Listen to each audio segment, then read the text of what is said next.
Welcome to the official Cryptids, Anomalies, and the Paranormal Society's podcast.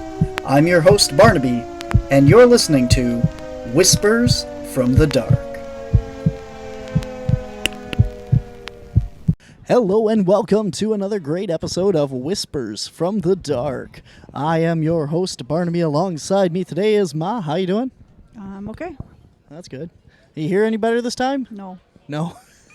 I'm just pretending. This is directly into my ears. This is the first time that we are recording since Rhinelander. So you guys just got to hear all the Rhinelander episodes with Wisconsin and Chad Lewis and MetaZoo. MetaZoo, EVP Paranormal, and Cryptid Comforts. So those are really cool. So we are here today set up at Elmwood's UFO Days. Yep. Yeah, and then what did you say about in the distance over there? The mountains. Yeah, we are downtown. Surrounded by mountains. Yeah, on all sides here. I looks guess like. they call them hills, but they're pretty big. It's like driving through Kentucky again. Mm-hmm. Very much. So we are here in... That's what my merchandise thought, too. Yeah. Tell us the story of your mystery trailer.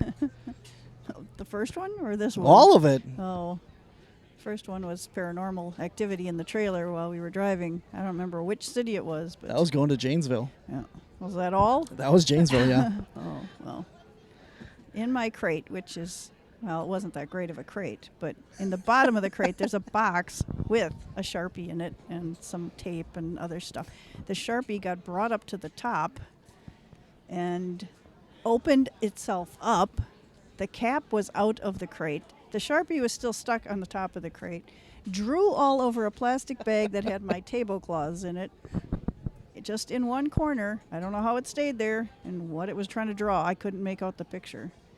And then I had 2 rolls of paper towel in there, too, which unrolled themselves almost completely within the trailer, all over the place. And there was something else. Oh, it emptied my whole pump container of hand sanitizer into my crate. And that had ridden to other shows multiple times, never did anything. And the whole thing was empty in the bottom of my crate. That rode all the way to CryptidCon last year in Lexington, Yeah. Kentucky, from Wisconsin, and it couldn't make it to Janesville. Yeah. So that was a nice gooey mess. Now I have locking crates. So now when the things pop out, they just stay within the crate. Like today, my whole 3-ring binder of stickers, they all came out of their pouches. So they rearranged themselves. Some went in different pouches. So yeah, that was fun putting that all back together. And your patches? They were totally gone. Just mine were missing off of his board. We have I have 2 patches for sale, and he put them on the board, and they were gone. we have a whole bulletin board of patches of everything from Bigfoot and UFO and stuff, and there was just this big gap in the middle of it. And Maybe they don't like Bigfoot on that board. the only thing, no, there's a lot of other Bigfoot on there. The only 2 patches off that were missing were hers. We found them in the road in front of the booth today, Yeah. next to the car where I unloaded. Where he unloaded the That's car. right. Yep, that's right. We are out here in Elmwood, Wisconsin for UFO Days, and we are in town because we are doing a UFO episode for next summer. Should be out around July of next year. And we are hoping to talk to some witnesses in town and do some filming at this location. So it's a little late to come out and check us out, but that's where we were today. So we're looking forward to talking Not to late, some... it just started. It was all day. We're here. Yeah, well, hopefully you came out and visited us because this is going to air after we were Oh. here. Yeah, we're not live. Oh, We could be live. That's right. Do you want to be live? No, Okay. I want to be alive. Do you want to be alive? No. You told me to drink Mountain Dew in the morning. I didn't get any Mountain Dew yet. Do you want to do your book? No.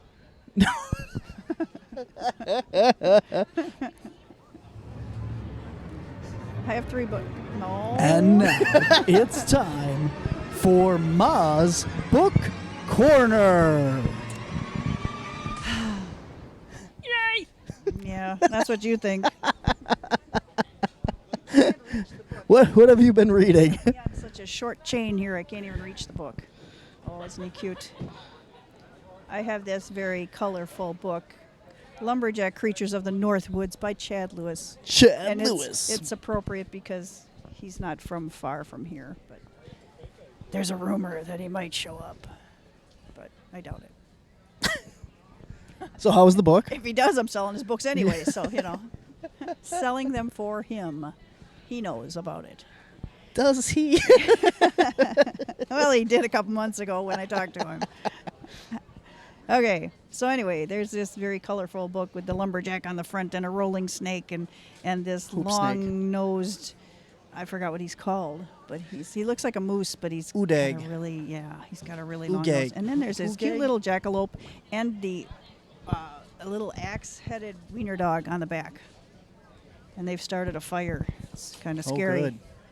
Anyway, this is a cool book. He says there's like hundreds of different cryptids, but he's picked his like top 20 and wrote about each little one. So the little myth behind them, and so it's a nice little book.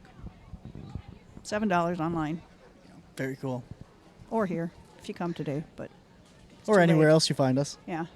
Or Chad Lewis, who will yes, be all find, over. Find Chad You somewhere. can go find Chad. He is wherever mysteries are abound or something. And Yeah. Well, I go don't back have and his listen to the Chad Lewis episode. don't He'll have tell you his- where to find him. bio. Yeah.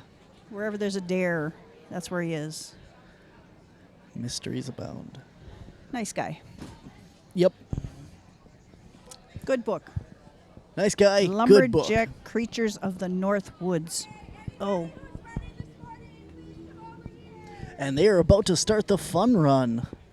Why would you run for and there's fun? pancakes here. Yeah. Yeah. There's some aliens across the street.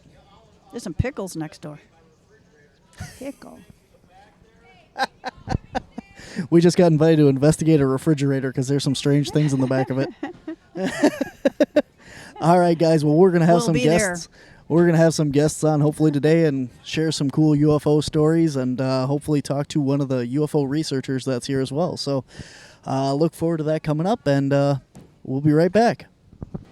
All right, our next guest here on Whispers from the Dark is a speaker here at the event today. Go ahead and introduce yourself. Yeah, my name is Daniel. I'm with UFOdays.net. That's my hobby blog website that's trying to chronicle the phenomenon that is Elmwood, Wisconsin. Oh, cool. So it's all just based right around here. Well, I cover a lot of UFO type sightings from western Wisconsin and Minnesota, and try to tell these stories in using old journalism and such, and chronicling things that have otherwise been lost to history. Very cool. So you go all the way, but like how far do your reports and stuff go? I'm mostly pulling from the 1970s when this stuff was really hot and happening. That's what put Elmwood on the map and made Elmwood into the UFO capital of the world, as they say. What about Roswell? Isn't that the UFO capital? Yeah, I think Elmwood was famous before Roswell was famous. Roswell really kind of broke into the consciousness, the general consciousness of ufology probably in the 80s and the 90s. Back in 1975 is when we were having our sightings. I know Roswell happened in 1947, but that was another story that was basically lost to history for a long time. What was it? Stanton Friedman who opened that case back up into the public consciousness. So how does Roswell? Roswell, of course, has got the big story, the crashed UFO. Did the government really cover that up? Was it a weather balloon? Was it a secret government project to monitor Soviet nuclear progress? Who knows? We'll probably never know. But here in Elmwood, we had a lot of government interest too back in the 80s. They were sending actual domestic division of the CIA was sending government agents to Elmwood's UFO Day festivals to interview the locals and find out what was really going on here. The Center for UFO Studies said that Elmwood was surpassed in the number of high-quality sightings only by New Mexico. So That's I guess that's Roswell, yeah. Wow, that's pretty impressive. So, why did you get started in all this stuff for researching here? Why did you pick Elmwood? I'm sort of local. I'm a pastor in Hudson, Wisconsin, and got interested in UFOs back in 2016. That's another story for how that came about. But heard about this festival. I think it was 2018 when I first heard about this festival on Minnesota Public Radio, and it was the 40th anniversary of the festival or something like that. I'm like, you've got to be kidding me! That's like right in my backyard. So I came out here and I was like, this is so cool. I grew up in a small town of about 800. I live in St. Paul now, but I grew up in a small town like this, and I had a sort of natural affinity with what's going on here. So I guess that's my story of involvement. I'm not from Elmwood, but I'm trying to be the historian who holds the story of UFO Days together. That's awesome. So what is the story of Elmwood UFO Days? How did it get started? What was like the first sighting? Well, the first sightings go back to the 1960s, but those didn't really come out of the woodwork until the big national attention cases in the 1970s. What happened was we had a police officer who had an encounter, and that brought about a lot of credibility. And this is in 1975, where there's a police officer, and this got picked up by the AP, and it got spread around, and so it's appearing in all these newspapers all over. And he was even interviewed for a LP that came out in 1976. A vinyl LP about the UFO subject. I'd like to get my hands on a copy of that. It's pretty rare, but. And so his name was George Wheeler, and he brought a lot of media attention to the situation. At the same time, the same year, there was just a lot of UFO activity in Minnesota and Wisconsin. Leonard Nimoy's In Search of team was out here covering stuff. The Center for UFO Studies was out here covering stuff. And then we had that same year, we had the school teacher, Elmwood school teacher Carol Forster, who was pursued by a UFO with her children and had a really close encounter, really quite frightening. And that story also received national attention. And so eventually, these things circulated around. And back in the late 1980s, there was a guy named Tom Weber who's had the idea that, there's a lot of UFO sightings around Elmwood. Maybe that would be a good place to put in a landing platform for them, some sort of welcoming center. So he put in this UFO, he wanted to raise $40 million or something to put in this UFO welcoming center. I think it was based on the Steven Spielberg film Close Encounters, where you see that big welcoming center at Devil's Tower. He wanted to build one of those. So that was his, and that's just weird enough for the media to want to pick that up for its kooky story feature. And that went everywhere. And then Geraldo Rivera and the media everywhere, everybody was paying attention to what's going on here at that point. But the festival, I think it used to be called Stars and Stripes Day or something like that, So back in the 1970s, the late 70s, they changed their name to UFO Days because that's what was actually bringing national attention to the town. So that's the story of UFO Days in a nutshell. That's really cool. Yeah, I'm from Wisconsin. I grew up here and all this, and I mean, I've been into paranormal and cryptids and that my whole life and that, but I didn't really know that, like you said, that this was such a big event, as far as the history of it being associated, with bigger than Roswell and stuff. So. Oh yeah, well, it's. I wouldn't say bigger than Roswell anymore, but in terms of the sheer number of what they call high-quality encounters, that's what the Center for UFO Studies said at the time, high-quality cases, and not just Elmwood. Okay, so Elmwood's sort of like the center of a whole circle of activity that extends from the St. Croix River Valley up through, Pierce County area and such. And so we have cases from all over back in the 1970 waves mostly, and people keep seeing stuff.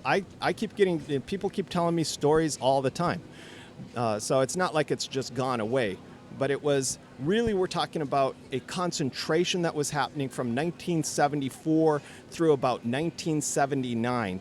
That's when you had major flaps going through the area.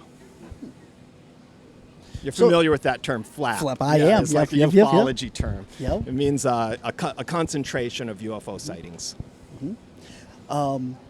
So why do you think that this area has had so much activity? Oh, and people have all sorts of crazy explanations for that, but the real explanation is we have no idea. We have no idea what these things even are. You know, we don't know. It's all just speculation. It's all guesswork. I've heard all sorts of different ideas. What it is interesting though, when you drive into Elmwood, isn't it? Like as you drive into Elmwood, you're just driving along, you're going to Wisconsin, and then suddenly you drop into this valley and you go, holy cow, where am I, right? Because the geology around here is so remarkable.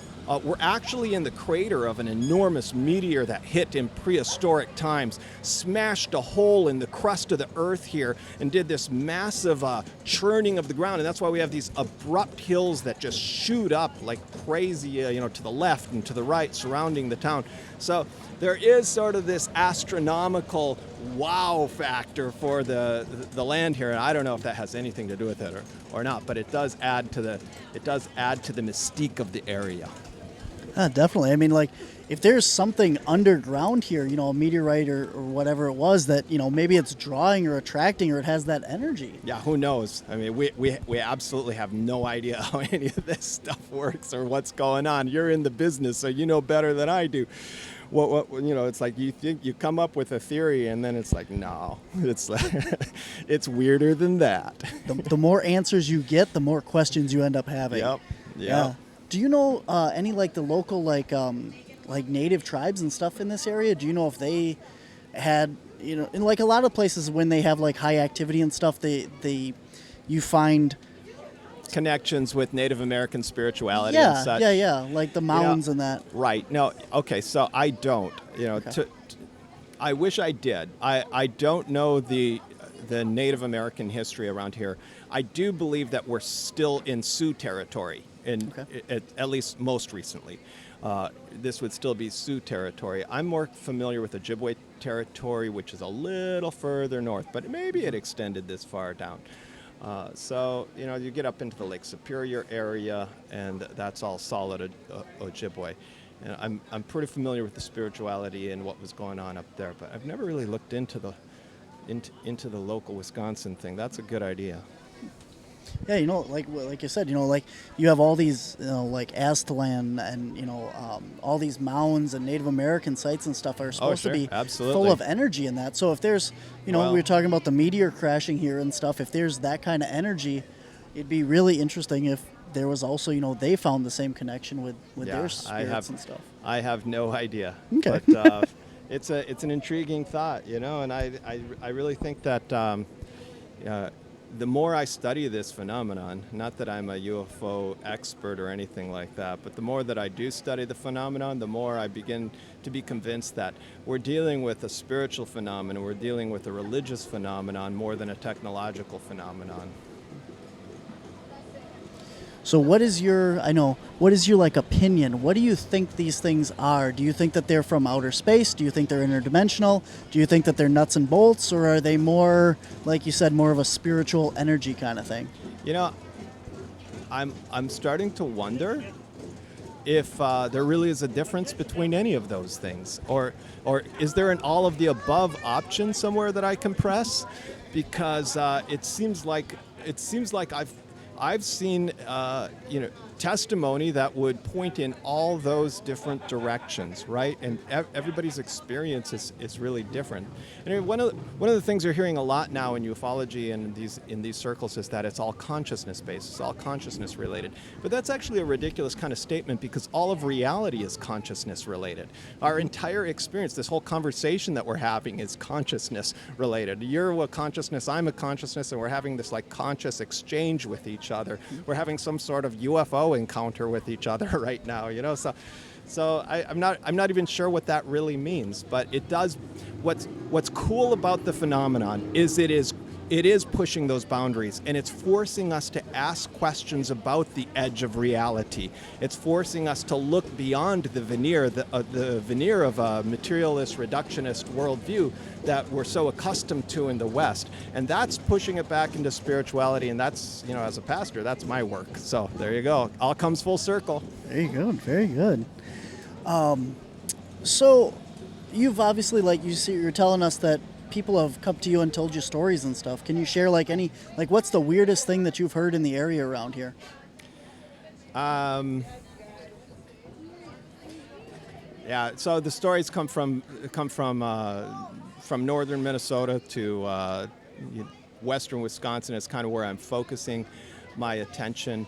I think one of the weirdest stories I've heard in the local area is, I'm going to tell this story actually at the lecture that I offered today. But there's a local guy by the name of Marlon Cracker, and he is headed into Eau Claire to pick up his son from his mother's house. And he's just driving. It's about early evening. It's early evening, and he's headed into Eau Claire, and comes to a stoplight, and he's sitting at a stoplight, and he sees all of a sudden he sees this craft. It's the classic UFO flying saucer shape. You know, that's exactly what he says. It's exactly what you would expect a flying saucer to look like. It's coming over the trees just at treetop level. He's like, holy cow, I'm looking at a flying saucer, right? You know, and so as he's just like, this is filling his windshield, and so he's cranking his head around to try to look out the windshield of his truck to get a better look at this thing, and he just got a center light on it. This is just back in 2016, okay? And so he's like, the light turns green, and he's like, what do I do? So he takes off driving, and the thing keeps pace with him alongside. He's like just hovering silently, keeping pace with him. If he speeds up, it paces him. You know, and that's a real common kind of I've heard that story over and over about how these things will pace a vehicle. They'll pace an airliner. They'll pace a jet fighter. It's almost, their behavior is almost bug-like. You know, like they act like a bug, you know, following a light or something like that. Anyway, so it's following him and so he's headed into Eau Claire. He heads to a gas station so that maybe somebody else can be a witness. But here's the weird part of the story, because everything I've told you so far is a totally normal kind of. He gets into Eau Claire, and there's nobody. There's nobody. He gets to the gas station, and there's nobody there. He's like, what's going on here? So he's pulled off into the gas station, and the thing shoots off over the river, shoom, and it's just gone. It's like, the weird part of this, then he goes home, he gets his son, and he calls the police, he files a police report, and so on, and life resumes as normal. But the weird part of this is that experience, that single experience of like we were talking about, it's like this interface with a single consciousness that seems to want to reveal itself to an individual, but not so interested in revealing itself to a general public. I don't know how that's possible. I don't know how that works. But that would explain how these things have been around since 1947, and yet still the majority of the population has never seen or experienced or even believes that they exist, because they are acting beyond the regular constraints of what we consider to be reality. Fascinating. So with all these stories and that, we hear different kinds of aliens, the grays and the Palladians and the human-looking ones. Have you, like, when you have the encounters and stuff around here, or not you, but, the stories you hear. I've never had encounters myself. Okay, that was going to be another question. No, I've never seen Jack. So have you heard stories of people encountering them, and like what species, or I guess how to say it, have you seen, or have they seen? Yeah. No, I have not. Actually, other than the orbs, like close encounters with orbs, I have not heard anyone who has what they call a close encounter of the third kind, with a particular type of alien being, a particular type of species. I've heard some stories about, the grays in the bedroom or whatever, but I don't really know that that's. I mean, it's not always possible to correlate that with anything other than weird spiritual phenomenon. Like poltergeist activity or something like this. All right. So no, I haven't. I don't have anything to report on those lines. But like I told you, I'm a pastor. I do my regular job. My real job is religion, Bible, that sort of thing. And it's interesting that there are these types of angels that people are some people are more familiar with, others less familiar. But we find in Jewish liturgy the angels that are called the seraphim, the cherubim, people call cherubs, cherubim, the chayot, we translate as living creatures. We translate that as living creatures in the Bible, the living creatures, chayot. But we could just translate that as beings. That's the Hebrew chayot. So seraphim, what does seraphim mean? That's burning ones. Burning ones. That's literally what seraphim means, burning ones. That's Hebrew. Chayot is beings. And I don't know, nobody really knows what cherubim means. Really don't know what that means. It's a name. And then most intriguing to me is the type of angel called ophanim. Ophanim are wheels. That's seriously a part of Jewish angelology, is that there are angels called wheels. And those are, of course, appear in Ezekiel's vision, in the first chapter of Ezekiel, where he says he sees the wheels that bear up the chariot of God, the wheels. So we're actually talking about some sort of being called a wheel, which is like, we say saucer, there you go. Yeah, we talk about like the different species, like Bigfoot, Yetis, Sasquatch, Yaren, all these different names for Bigfoot seen around the world.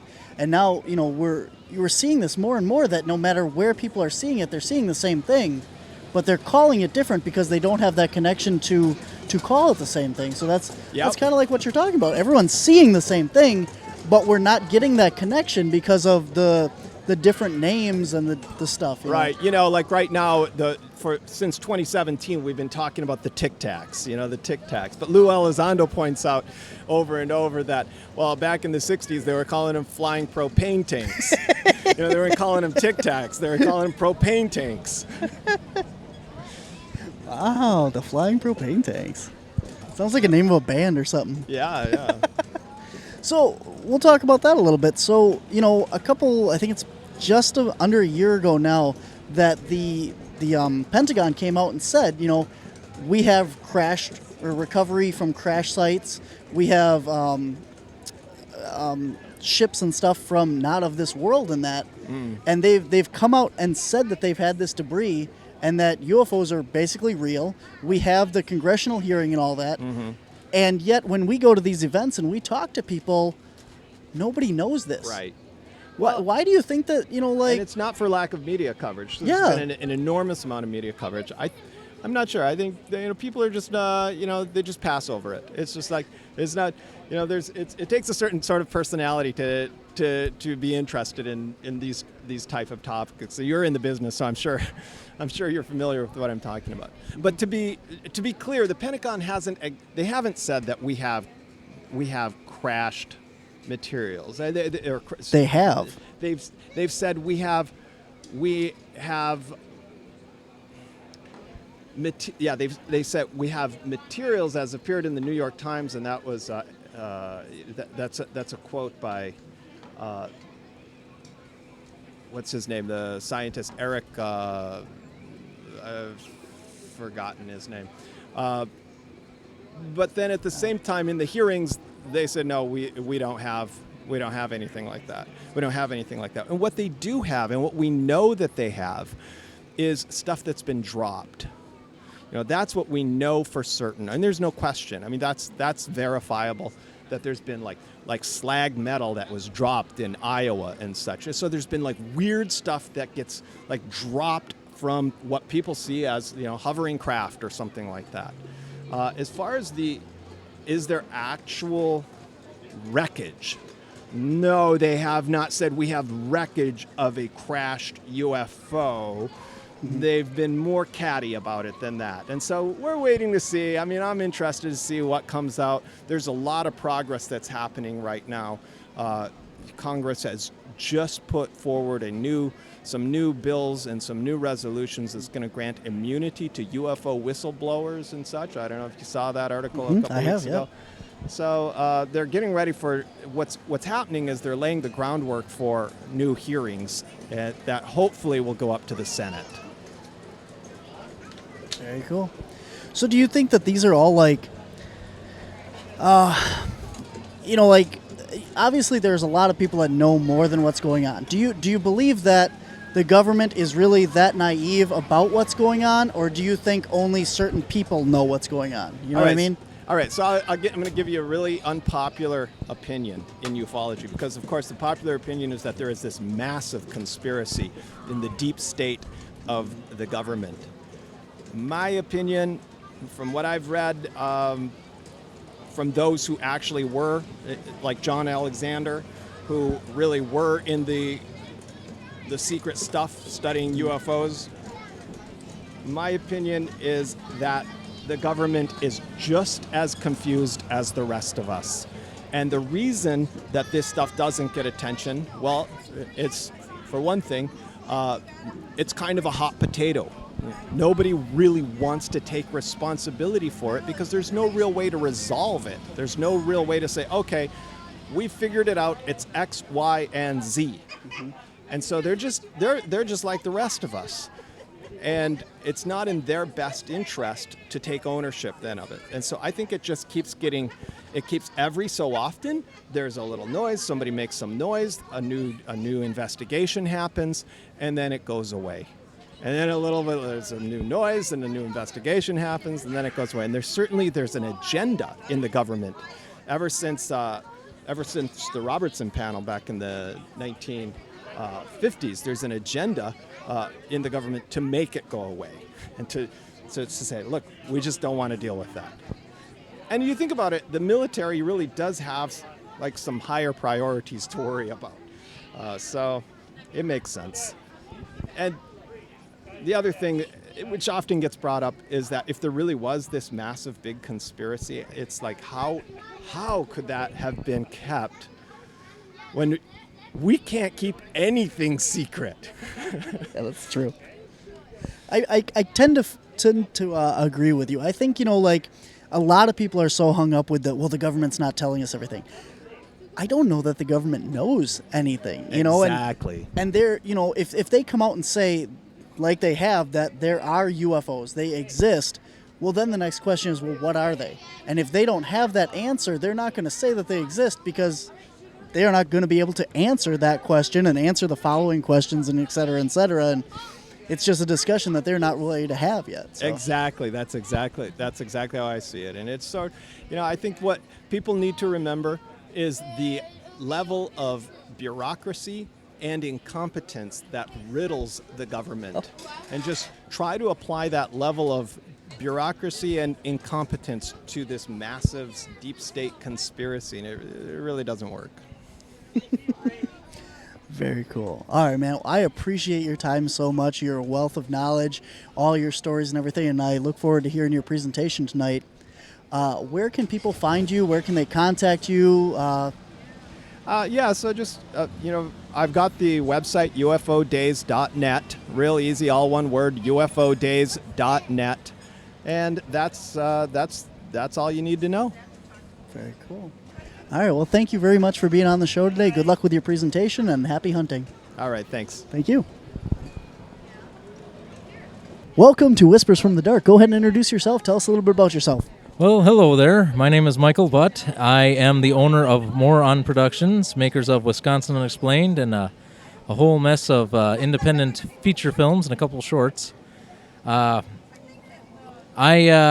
did a show a couple years ago called Wisconsin Unexplained, Elmwood UFOs, and I decided to come back and expand upon it because there's so many people have seen UFOs in this area that I barely scratched the surface, and I think I could do an entire hour or maybe even 2-hour documentary. I'm not sure how long it's going to be able to be, but hopefully it'll be good. I have seen UFOs myself. Oh. I was expecting you were. I knew you would like that. The first one I saw, I was about 12 years old, 13 years old, something like that. And I was coming back from play practice with my mom. We were on Double C, and I saw a big, bright red light in the sky. And my mom was freaking out this whole time. She almost pulls over into a driveway when suddenly the bright light flashes white, goes far off in the distance, flashes again, and is gone. That was the first time I saw one. I actually moved to Elmwood a couple years ago, and I found out later that it was the house that the sheriff who was shot by a beam of light and died later. It wasn't in the house, but that was his house at the time of the incident. And I ended up selling that house. But while I was there, I would get up in the middle of the night to go to the bathroom, and sometimes I'd see a white light, just like playing around in my not in the backyard, but in the horizon over my backyard. And I saw it so much I was just like, oh, there's another one. I stopped looking for them because there's such a little thing that you can't never get your camera out if it is there or if it's not. And I saw one more that could have been a meteor, but it just bypassed the Earth completely. But this was a different location. It just went from east to west, and it didn't curve with the Earth. It just was like bypassing us, like a car does on a highway. But my last sighting is the most exciting. That one, I saw this. I actually saw the whole vehicle. I didn't just see a light in the sky. It looked like a cross between the space shuttle, which if you kids don't know, that's a thing that we had before the downfall of technology that's been happening lately, that could actually repeatedly go into space, and a fighter jet. So it looked like a cross between those two things, and it just flew over my head very silently, no noise like an airplane, just flew right over and was gone. So I'm pretty well invested in the whole UFO conspiracy thing, and I have been since I was a kid. And it's really cool that the Pentagon has admitted that they're there, and I can't wait for them to land and take all of our leaders away because they suck. Well put. So where did you see the daylight sighting? The daylight sighting? It wasn't a daylight sighting. It was kind of like a twilight sighting. All I can say is that I was near Baldwin. Okay. I was working at the time, and it's kind of like a sensitive job, so I can't really discuss much more than that. But it was near Baldwin. I'll say that. Very interesting. Yeah. Cool. So tell us a little bit more about your documentaries that you made. What else have you done? Well, I did the whole series, Wisconsin Explained. It is on Amazon. I thought it was on Prime until just yesterday when I found out that only the first episode is actually on Prime, which surprised the heck out of me because somehow 400 minutes a day have been streamed of that for the past I don't know how many days. Not the last two because I just looked; those were only 100. But 400 is like an average lately, and I just couldn't believe that many minutes of one episode have been streamed. But I actually have the rest on YouTube. I just put them up there because, they're still for sale on Amazon Prime, but I don't really care for Amazon Prime because they don't really share their money anyway. So I shouldn't really say that online. You can say whatever you want. I have no filter today. I'm very tired. I just lugged an entire projector setup with speakers and everything up a flight of stairs. Actually, it was an elevator, but it was a long walk to get to the elevator. so that I can show Vampire Ticks from Outer Space, which is happening at 2:30 today. I don't know if this is live or not. So this is the 30th of 2022, July. And I'd like to also take a moment to tell you all about a film I have called Cosmic Blast. That one's kind of hard to get hold of, but if you go to my website, www.more-on productions.weebly.com, you can contact me there, or you can contact me via my Facebook. That one, I'm Michael Norman Gale. I left the butt off because I got way too many immature people. Just contact me there, and I will find a way to get you a copy, even if I have to just send you a digital download for free. Because I just like to get my stuff out there, and most of my actors, they donate their time. Sometimes I pay for gas, but not often. But yeah, and if you ever want to be in a movie, you just let me know. Or if you have especially if you have something you want to talk about that's paranormal or extraterrestrial or anything like that, I'd love to interview you for Wisconsin Unexplained. I might be retooling it into Midwest Unexplained and start branching out into Minnesota, but I'm not entirely sure about that yet. I hope you do. It sounds awesome, man. Oh, thank you. I will definitely check that out, and we'll put the links in the show notes for the episode as well. And I wish you the best luck in your presentation today. And if you have anything else to add. I don't really think so. I think we pretty much covered everything. I'm excited to learn more about Wisconsin Caps, though. Oh, yeah, definitely. We can definitely talk about that. Yeah, and if you have any stories about UFOs, I'd love to hear about them. Awesome. I will definitely share with you. Yeah, you'll have to give me a card. I will. Do you do anything else like cryptids and paranormal as well, or? Oh yeah, I did I didn't talk about those yet. Yeah. I did the Devil's Punch Bowl, which supposedly has gnomes in it, and I didn't get a lot of cool footage from that. There's like one guy who got I got a lot of neat stuff from him, but the rest was just a little, tiny stories and stuff like that. But I went back there just with my mother, just to visit it, without my camera or anything, and I found this really weird rock. And it wasn't there before, or probably was, I just didn't notice it. But it had words written on it that were not in English letters, they weren't in Russian letters, they weren't in the calligraphy of the Asian peoples. I don't know what you'd call that, but you understand what I mean. I've never seen this before. I mean, it kind of looked Gaelic. Oh, cool. Like, those weird Ys with the line in the center. It kind of looked like that, but I didn't see that symbol, so I don't know for sure. And while I was looking at that, something threw a rock at me. And it was just like, okay, well, whatever it is does not want me here, so I'm just going to go. And I haven't been back yet because they ripped out the stairs. I was going to go back, but they ripped out the stairs. So I'm going to wait until they get the stairs put back in, and then I'm going to go back over there with a camera. And speaking of that, I'm actually making a found footage film. I'm in the process of making it. I'm still casting it and stuff like that. I had to recast it because I've lost 5 actors due to various scary personal injuries and things like that, like COVID and a hernia mesh. So, Ooh. Yeah. So lots of love to all the people who tried to be in the movie, but don't worry, I will persevere and I'll figure out a way. Sounds good, man. We actually, on your note of the Devil's Punch Bowl, we didn't find any trolls or anything there, or gnomes or anything. We did find a Bigfoot stick structure. A what? Bigfoot structure, like a stick structure. Oh, yeah, they got those weird things. I just assumed those were built by gnomes because... Could be. Yeah. Yeah. Well, we found that up there, but that's about as much excitement as we found. But I also did. I almost forgot. I also did one on Pepe. Mm-hmm. That I don't know if you know the Lake Pepin monster, but I don't want to say that I believe that one's real. But it does have, especially in the 80s, there was a lot of proof. But ever since that, it kind of like turned into a joke.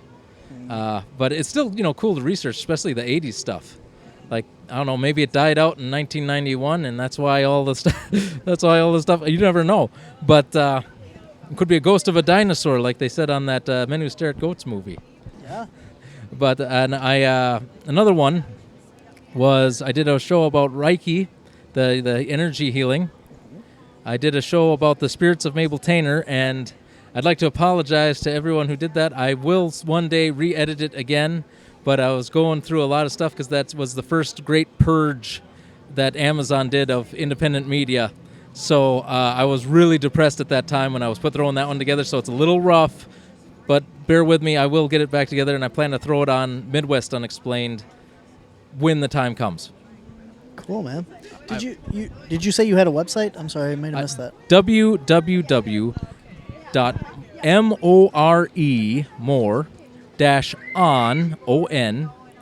productions.weebly.com, and Weebly is one of those host sites because while I try to make my movies as quality as I possibly can, I skimp wherever I can too. So not buying a domain name, that saves me a lot of money every month, so I can actually make better films. I'd rather put that $30 into a prop than to keep my website going. And I know that's not good marketing practice, but it is good in the long run. At least I hope so.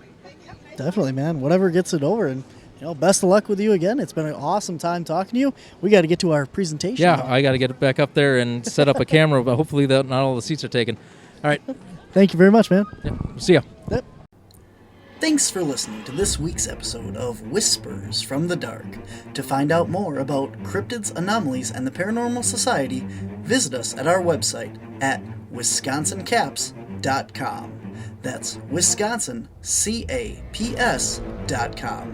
There you can find links to all of our social media, Facebook, YouTube, Twitter, Instagram, TikTok, and our Patreon.